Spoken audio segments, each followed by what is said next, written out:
How about a Coppola quick facts?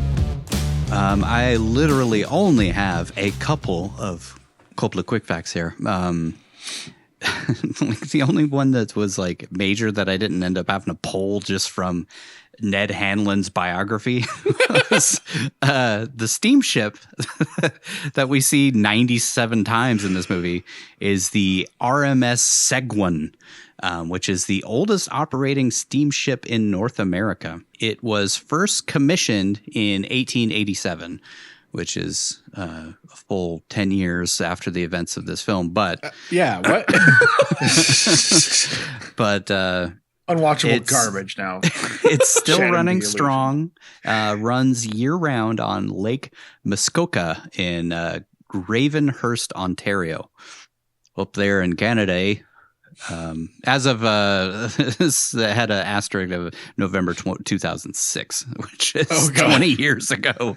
So I don't know. It might not be in operation anymore. Yeah. Don't plan your trips around Lake Muskoka based on our information here.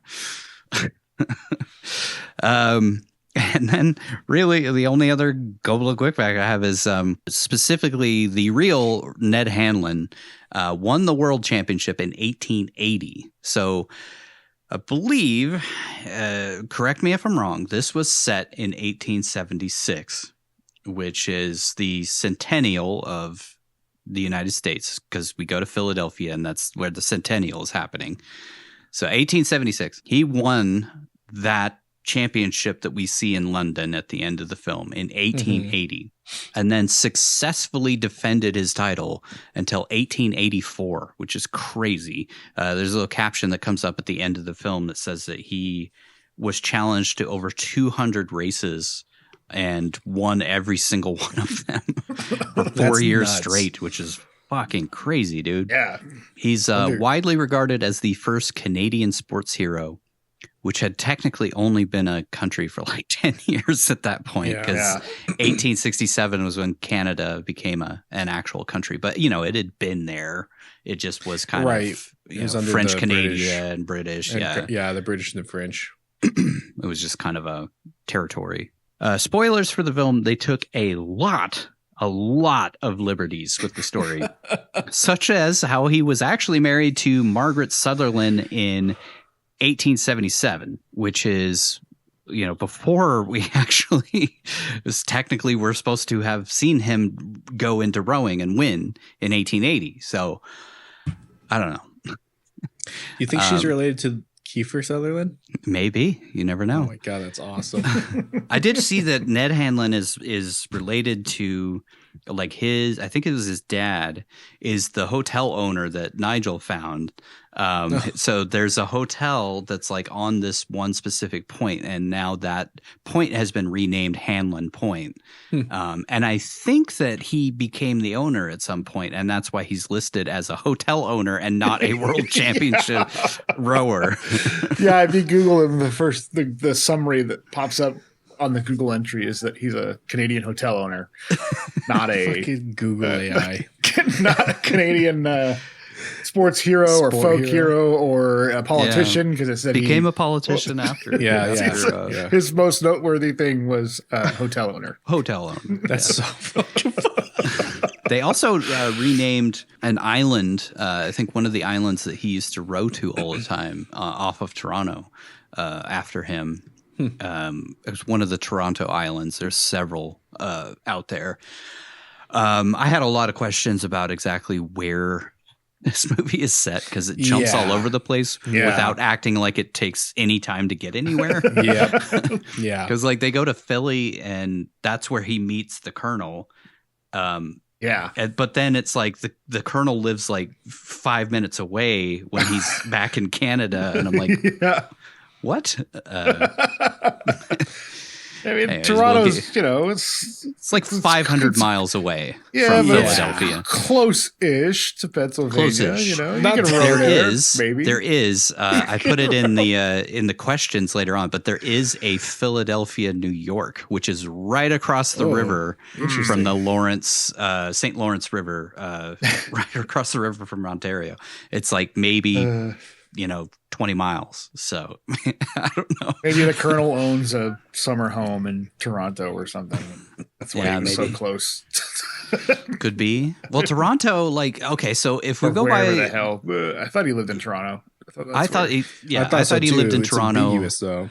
But if he lived in Toronto, then he's rowing on Lake Ontario, and he rows across it to the United States at one point, which seems really dangerous and really far. So maybe he was just crossing the river. If he was crossing the river, then he's up further from Toronto. Into New York. Well, no, there's a river between. Let's see. I'm looking at a map right now. Mm-hmm. There's a river that goes between Lake Ontario and Lake Erie, and then that river is the border between Canada and New York. So maybe he was supposed to be crossing one of those rivers or something instead of the lake. I mean, I've seen that river after going to Niagara Falls, and holy shit, dude! If you actually boated across that thing, imagine how fucking strong you'd have to be to get across that thing. I mean, just to row in general, you got to be pretty strong. That's that's an intense fucking gig. Up by Kingston. And maybe across up there, rowing over to Buffalo. I don't know. Or he just wanted some wings, man. Yeah, he might have been further up. I don't know. It's ambiguous, and I think it's intentional. Yeah. Which might be what pissed off a lot of Canadian viewers too. Is you're not even telling you're not even telling the real story here. It's all muddled. You're not highlighting Canada in a positive manner. Yeah. It really doesn't really spend much time on the Canadian aspect of it, aside from people welcoming him home and all that kind of stuff. It's just kind of all his glory happens in the United States or England, which is a slap in the face. Yeah. I mean, it really did happen that way. But it's you would think since he's a Canadian hero, you would want to highlight Canada instead of just random ass shots of some rowboat house on a boathouse and frontier town, wherever the fuck. Those are the only two places we see in Canada. I don't know. Anyways, he and Maggie ended up having 8 children. Jesus. Crazy, good swimmers. Dude. Yeah, all good swimmers.